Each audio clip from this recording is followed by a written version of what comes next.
Hello everyone. So now I'm gonna talk about the state family structure. The state that wanted to be loved. Why China calls power family.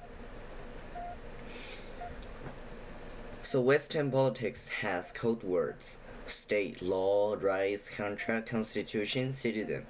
Chinese political language often sounds much warmer. Motherland, father official, national family. Sons and daughter of China, family, country feeling.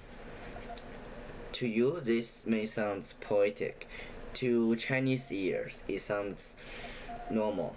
So the question is, why does power want to sound like family? Because a government that sounds like a machine can be questioned. A government that sounds like your mother makes you feel guilt of living. This is a Chinese idea of family state structure. The state is not imagined only as institution; it is imagined as a family, and once politics becomes family drama, everything changes. Because citizens agree with the state, children are expected to obey a parent. In modern West, people often imagine the state as a kind of machine, not always a good machine. Sometimes a very expensive one that asks for taxes, loses paperwork, and somehow still has a website from 2007. But still, a machine, you ask, what are my rights? What can the government legally do? Where's the contract? Where is the boundary, court, institution, constitution? This is why your political language feels legal. The state is not your dad. The state is not supposed to love you. In fact, if the government says, I love you, you would immediately ask, what are you trying to do to my taxes? But Chinese political culture has often worked with a different emotional grammar. The state is not only a machine, it's a family. The ruler is father-like. The officials are called parents of the people. The land becomes motherland. The people become children. The nation becomes home. That sounds more, but worms can be political technology. In the West, the state often sounds like a legal machine. In China, the state tries to sound like a family. A legal machine can punish you. A family can make you feel guilty. If the state say obey the law, you may ask, which law? If the state say love the motherland, the question changes.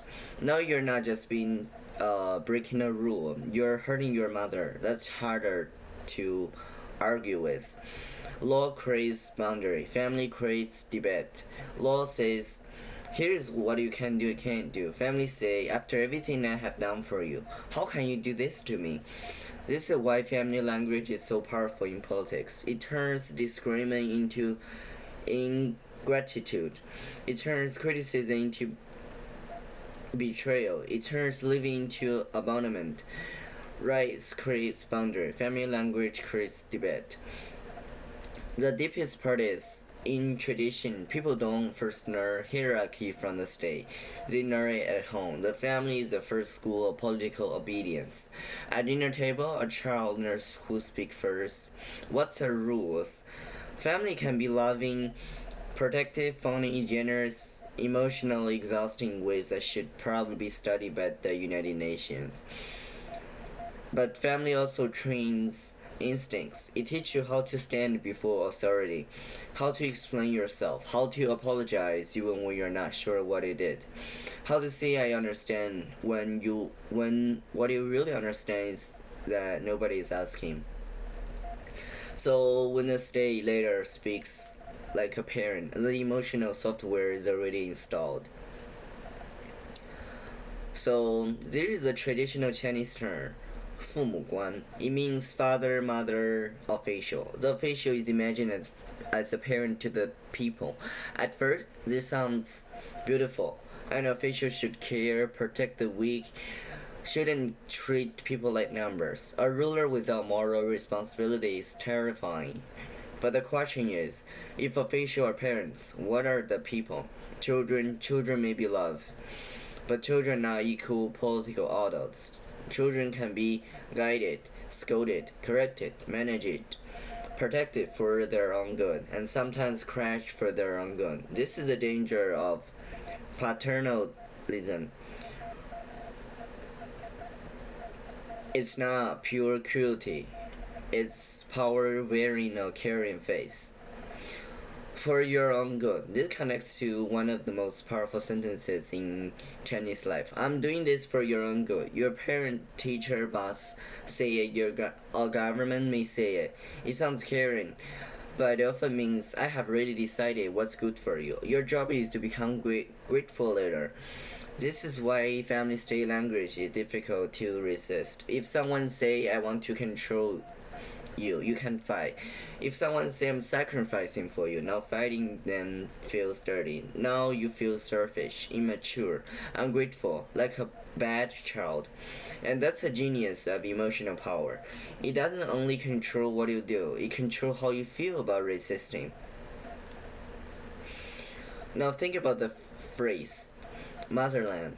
Many countries use it. Russia, India, Germany, America has founding father, Uncle Sam, and the bad eagle that looks like it could sue you. It's not only Chinese. Every nation uses family metaphors. But in Chinese here, family language goes deeper because family is not just a metaphor. It's a role model of order. The family teach hierarchy. Family teach debate, shame, gratitude, teach that your life is not only yours. So when the nation become other, the emotional effort is powerful. Leaving the country is not just migration. You feel like leaving your mother. Criticizing the state is not just political speech. It can be framed as hurting the family. Choosing another life is not just freedom. It can feel like betrayal. The trick. Criticism becomes betrayal. In a rights-based political culture, disagreement can be normal. You criticize the government, you vote against a party, you sue the state, you protest, complain. However, honestly, complaining about the government is the most civic hobby in many democracies. But in a family state imagination, criticism becomes emotionally charged because you're not only asking, is the policy wrong? You are also being asked, do you love your country? Do you remember your roots? Are you grateful? Are you embarrassing the family? Are you giving outsiders a chance to laugh at us? That's a key move. The debate is no longer about this issue. It becomes about your character. You're not wrong, you're ungrateful, not critical, you're disloyal, you're not asking for rights, you're hurting the family.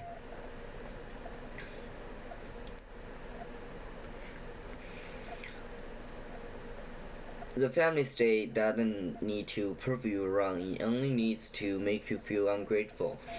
To understand Chinese politics, imagine a family dinner, not a peaceful dinner, a real family dinner, the kind where everybody smiles, but one end is secretly judging your career, haircut, your relationship status, and your entire future.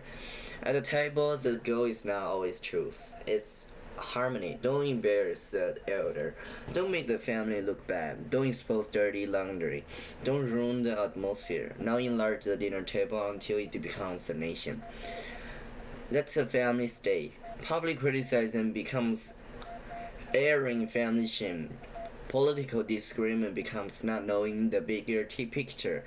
Personal freedom becomes selfishness. A citizen becomes a child who is told, we can talk about this inside the family, but don't embarrass us outside.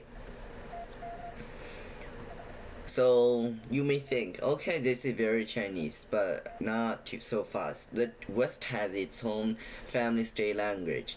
Founding father, motherland, fatherland, homeland, family value, national family, corporate family.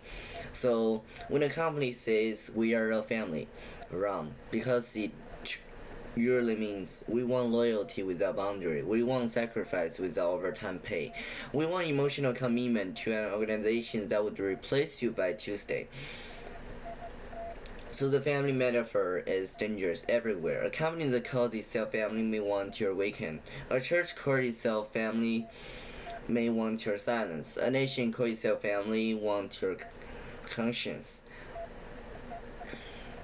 When an institution call themselves family, always check what boundary they're trying to erase. So the difference is, in the West, family is often used as a metaphor for the nation. In traditional China, family was more deeply used as a model for political order. The father rules the household, emperor rules the empire. The child owes obedience, subject owes loyalty. Family has hierarchy, state has hierarchy. The home trains the heart. The state inherits the habit. This is not just propaganda, it's civilization design. The state feels natural because it resembles the family. The family feels political because it trains obedience. The West used family as a metaphor for the nation. Traditional China used family as a model for political order, even today. So that's why the family state structure is so powerful. It doesn't only ask, will you obey? It asks, do you love us? Are you grateful? Do you remember where you came from? Do you know what your ancestors suffered? Do you want to shame your parents? Do you want to betray your roots? It's not simple authoritarianism. It's emotional authoritarianism.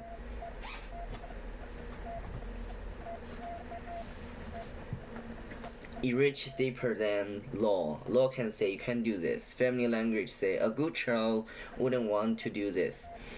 It's stronger. Now the police officer is not outside your door. He's inside your conscience, wearing your mother's voice. A state that rules by law control your body. A state that calls itself family reaches for your conscience. So now to be fair, family language is not always fake. People always do love their homeland. Exile is painful. Language is intimate. Food carries the memory. Rivers, mountains, sounds, grandparents, childhood streets. These are not abstract political concepts. A country is not just a passport. It's smell, weather, accent, rice steam, out sound, the way your grandmother says your name. So when people say motherland, it can be real.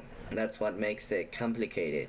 The danger is not love, it's what power captures love.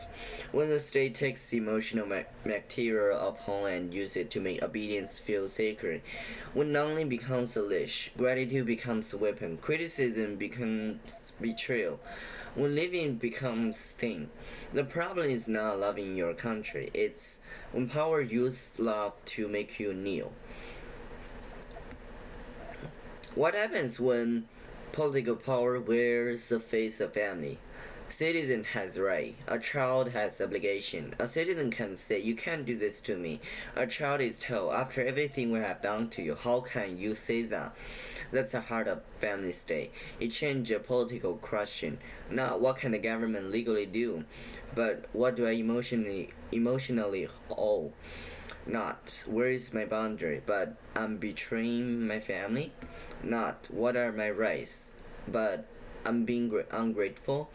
And once politics move from rights to guilt, freedom becomes difficult before repression even begin.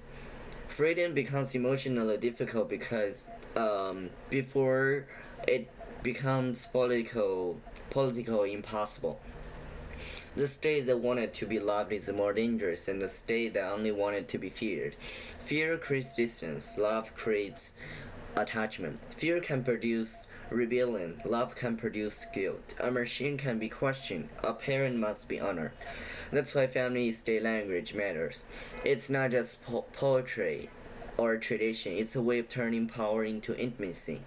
And add intimacy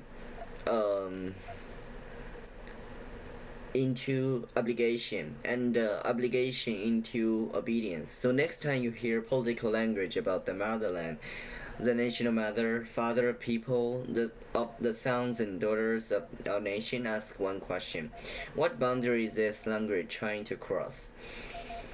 Because citizens can love their country, but they should never have to become children to do it. And the deepest test of a civilization is not whether it can make power feel warm. It is whether people can still say no when the powers call itself family.